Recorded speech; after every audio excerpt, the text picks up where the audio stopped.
যে আমি কে, আমি ব্লগ বানাই, ভাইজানের ব্লগ বানাই। এই দাদা হুজুরের ওসিলায় দোয়া চাই যে পশ্চিমবাংলার এক ব্লগার হিসেবে যদি কেউ থাকে সেটা যেন অলি মোহাম্মদ থাকে। ব্লগ বানাবার মতো কেউ ছিল না, আমি ফার্স্ট এসেছিলাম। এখন কিন্তু ব্লগের পুরো ক্রেজ চলে এসছে, ক্রেজ। 2-2.5 বছর স্ট্রাগল করেছি, সাকসেস পাইনি। তো ব্লগের মধ্যে সাকসেস হতে গেলে মানে নিজের ফেসটাকে ভাইরাল করতে হয়। ছোটো ভাইজানের কাছে প্রথমবার যাই, প্রথমবার মুসাফা করি, হাত মিলাই, কথাবার্তা বলি, ওই ভিডিওটা প্রচুর পরিমাণে ভাইরাল হয়। যে আমার স্বপ্ন যে পশ্চিমবাংলা ওয়েস্ট বেঙ্গলের মধ্যে নাম্বার 1 ব্লগার হওয়া। তোমাদের জন্য সব সময় দোয়া করব, তোমরা যেন দুনিয়া ও আখিরাতে কামিয়াব পাও। আর তোমরাও আমার জন্য দোয়া করো যেন আমার মনের আশাটা পূরণ হয়, আমি যেন ওয়েস্ট বেঙ্গলের নাম্বার 1 ব্লগার হতে পারি দুনিয়াতে। ধরো আমি এখন এসছি, আমি এখন আস্তে আস্তে ব্লগের মধ্যে ফেমাস হচ্ছি, হয়তো হঠাৎ কেউ চলে এলো, অলির জায়গায় অন্য কেউ চলে এলো, না আসার কিছুই নয়, অলির জায়গায় অন্য কেউ এলেও সে হট করে উপরে চলে গেল। এই আইএসএফ পার্টি, আমি সত্যি কথা বলতে আইএসএফ পার্টিকে ভালোবাসি, নওশাদ সিদ্দিকী ভাইজানকে ভালোবাসি, সেই বড় ভাইজানকে তো ভালোবাসি। ওগুলো ভালোবাসা মুখে বলে প্রকাশ করা যায় না। কেউ আমার জন্য 4 চাকা পাঠিয়ে দেয়, কেউ আমার জন্য বাইক পাঠিয়ে দেয় যে অলি ভাই আসছে, অলি ভাইকে নিয়ে আসো। তো মনে হচ্ছে যেন আল্লাহ দোয়াটা কবুল করে নিয়েছে, আমি ফিল করছি। দর্শক, আপনারা দেখছেন পাবলিক বাংলার। এই মুহূর্তে একটা গুরুত্বপূর্ণ জিনিস দেখাবো আপনাদের।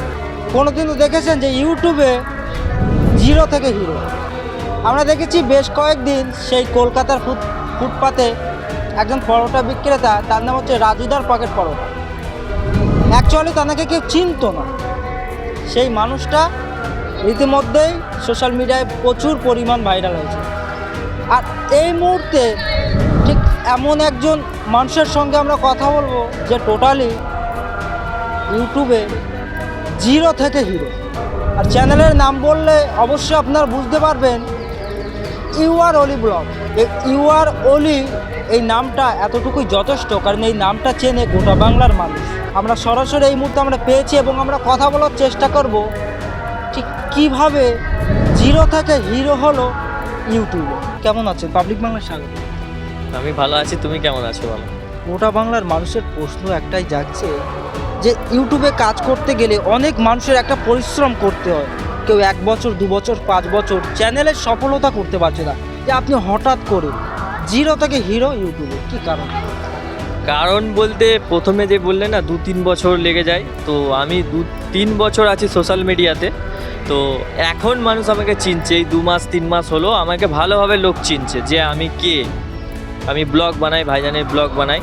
তো অলি বলে কেউ একজনে এসেছে বা চিনছে, জানছে। এই 3 বছর যে আমি স্ট্রাগল করেছি, যে কত কষ্ট করেছি, কত মেহনত করেছি, তারপরে লোক আজকে আমায় চিনছে।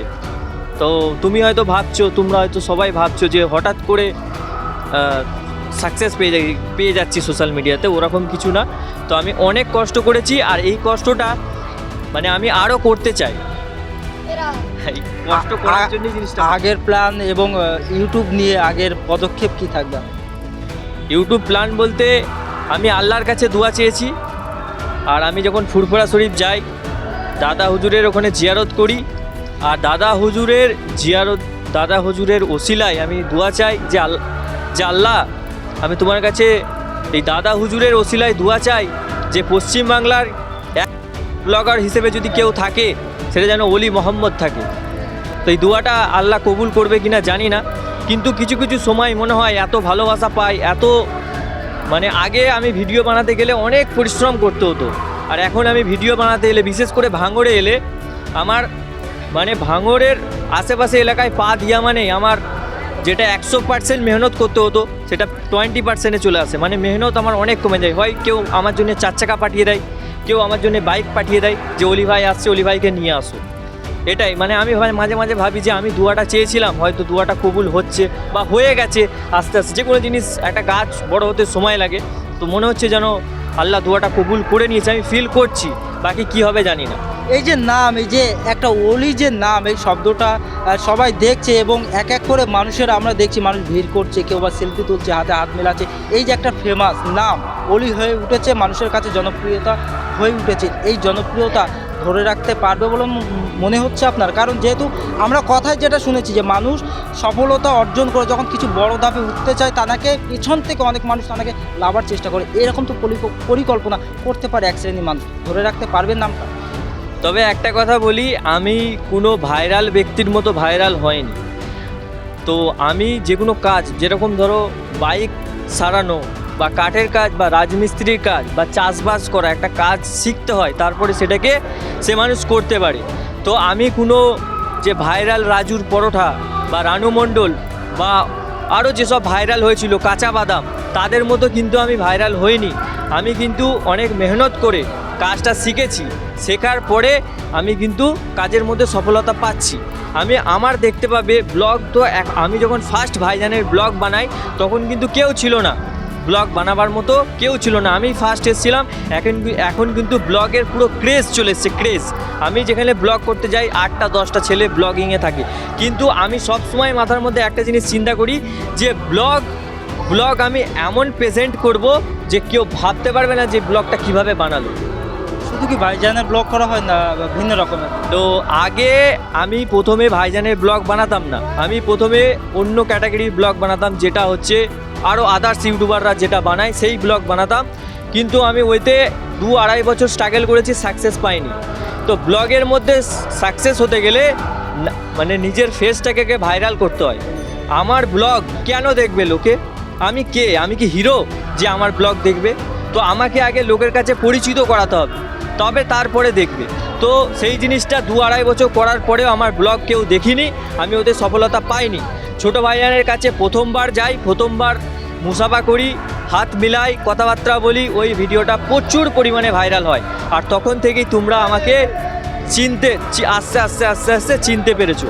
তো এইভাবেই হয়েছে। তো আমি এখন যেটা করেছি, আমার ব্লগের 2টো ক্যাটাগরি করে দিয়েছি। একটা হচ্ছে অনলি ফর ভাইজানের ব্লগিং, একটা আছে ইউআর ওলি, যেটা ওটা অনলি ফর ভাইজানের ব্লগ। আর আদার্স আর একটা যেটা খোলা আছে মিস্টার ওলি ব্লগ নামে, যেটা আমার আগে চ্যানেল ছিল, যেটা ডিলিট হয়ে গেছে। তো ওই নামে আর একটা খুলেছি, ওতে সব রকম ব্লগ থাকবে, কিন্তু ভাইজানের জন্য একদম স্পেশাল করে একটা করা আছে। আমি ভাইজানের এই ভাইজানের ব্লগের ওপরই একদম পুরো ফোকাস, 100-এ 100 ফোকাস, 0.1% আদার্স চ্যানেলের জন্য আমার ফোকাস আছে।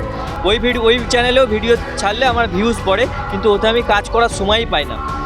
এটাতে আমি এখন ভালো করে ফোকাস দিয়েছি যাতে আমি কাজটা করতে পারি। আর আমার বললাম প্রথমেই যে আমার স্বপ্ন যে পশ্চিমবাংলা ওয়েস্ট বেঙ্গলের মধ্যে নাম্বার 1 ব্লগার হওয়া। কিভাবে হব আমি জানি না, কিন্তু মেহনত যেটুকুনি করার দরকার, কেউ যদি 100 করে আমি 200 করব। স্ট্রাগল, মেহনত যা বলবে তুমি তাই, মানে মেহনতটা আমি প্রচুর করব, বাকি ফল দেওয়ার মালিক আল্লাহ। রীতিমধ্যে ইউটিউবে তোমাকে অনেকজন চেনা শুরু করে দিয়েছে। তো যারা তোমার ভিডিওগুলো দেখে, যারা সাবস্ক্রাইব রয়েছে, অডিয়েন্স রয়েছে, তাদের জন্য কি বার্তা থাকবে? এবং বিশেষ করে তো ভাঙড়ের কথা তো বলতে হচ্ছে না, কারণ ভাঙড়ের মানুষ যেভাবে তোমাকে সাপোর্ট করেছে, যারা তোমার ভিডিওগুলো প্রকৃত দেখে, তাদের উদ্দেশ্যে এই ভিডিওর মাধ্যমে কি বার্তা রাখছে? যারা আমাকে এইভাবে ভালোবাসা দিচ্ছ তাদেরকে মানে কি বলবো, মনের গভীর থেকে, মনের গভীর কতটা মনকে তো আমি কখনো দেখিনি। তো নিজের মনকে নিজেরাই বোঝা যায়, বাকি অন্য কেউ বুঝতে পারবে না। তো নিজের মনের গভীর থেকে বুক ভরা ভালোবাসা। আর তোমাদের জন্য সব সময় দোয়া করব, তোমরা যেন দুনিয়া ও আখিরাতে কামিয়াব পাও। আর তোমরাও আমার জন্য দোয়া করো যেন আমার মনের আশাটা পূরণ হয়, আমি যেন ওয়েস্ট বেঙ্গলের নাম্বার 1 ব্লগার হতে পারি।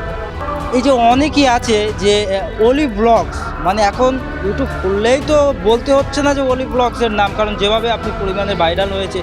তো অনেকই মানুষ রয়েছে তারা যে ওলি ব্লগ, অর্থাৎ আপনাকে দেখে তারা চ্যানেল ক্রিয়েট করছে বা আপনাকে দেখে ফলো করছে ইউটিউব গাইডলাইন্সগুলো, তাদের জন্য কী বলবেন? তো যেসব ভাইরা আমাকে দেখে, না ব্লগ তো আগে অনেকজনা করতো, মানে ভাইজানের ব্লগ কেউ করতো না। তো ভাইজানের ব্লগ যারা করছো সেসব ভাইকে বলবো যে ওয়েলকাম, আসো ভালো করে কাজ করো। আর মানে একা থাকলে কি হয়, কাজ করতে একটু আলিসি লাগে, কিন্তু কেউ যদি পাশে একজনা থাকে তার সাথে কম্পিটিশান করতে ভালো লাগে। তো আমার পাশে যদি কেউ হঠাৎ চলে আসে, আমার মাঝে মাঝে ভয় লাগে। এখন যেভাবে ক্রেজ চলে এসছে না ব্লগের, যে দুনিয়াতে ধরো আমি এখন এসেছি, আমি এখন আস্তে আস্তে ব্লগের মধ্যে ফেমাস হচ্ছি, হয়তো হঠাৎ কেউ চলে এলো, অলির জায়গায় অন্য কেউ চলে এলো, না আসার কিছুই নয়, অলির জায়গায় অন্য কেউ এলেও সে ফট করে উপরে চলে গেল। তখন মনে মনে আমি এখন ভয় খাচ্ছি যে আমাকে তাহলে ভালো করে কাজ করতে হবে, এত ভালো করে কাজ করতে হবে যেন কম্পিটিশানে আমি যেন এগিয়ে থাকতে পারি, বাস এটাই, আর কিছু নয়। আর যারা আসছো ওয়েলকাম করো, যত করবে তত ভালো আমাদের ভাইজান আর আমাদের যে আইএসএফ পার্টি। আমি সত্যি কথা বলতে আইএসএফ পার্টিকে ভালোবাসি, নওশাদ সিদ্দিকী ভাইজানকে ভালোবাসি, সেই বড় ভাইজানকে তো ভালোবাসি। ওগুলো ভালোবাসা মুখে বলে প্রকাশ করা যায় না, তো ভালোবাসা অন্তর থেকেই হয়। তো আমি চাইবো অনেক ইউটিউবার আসুক, অনেকজনা ব্লগ বানাক, তাহলে কী হবে আইএসএফ দলটা আরও বড়োভাবে প্রচার হবে। তো সেই কারণের জন্য চাইবো যে আসো তোমরা। আমরা কথা বললাম এই মুহূর্তে একেবারে হাতিশালা জিরেনগাছা সেই জায়গাতে আব্বাস সিদ্দিকী ভাইজানের একটা দোয়ার মাহফিল মজলিস, সেইখানে কিন্তু রীতিমধ্যে সেই ইউআর অলি ব্লগস তিনি এসেছিলেন। এবং আমরা একটা জিনিস লক্ষ্য করলাম যে তানার সঙ্গে মানুষ কথা বলার জন্য ওয়েট করছেন, সেলফি তুলছেন, হাতে হাত মেলাচ্ছেন, এই যে একটা জনপ্রিয়তা। কারণ আমরা দেখেছি যে রাজনৈতিক নেতারাও যখন জনপ্রিয়তা হয় ঠিক এইভাবে হয়েছিল, তারই একটা পার্ট দেখালেন। আমি আমার ডিসক্রিপশানে আমার এই যে ভাইয়ের সঙ্গে আমি কথা বললাম চ্যানেল লিঙ্কটা দিয়ে দেবো, অবশ্যই আপনারা দেখবেন। এবং তিনি এই মুহূর্তে সোশ্যাল মিডিয়াতে যে চ্যালেঞ্জটা তিনি করেছেন যে এই পশ্চিমবাংলার নাম্বার 1 ব্লগার হবে, এই সমস্ত খবরের দিকে চোখ রাখবে পাবলিক বাংলা।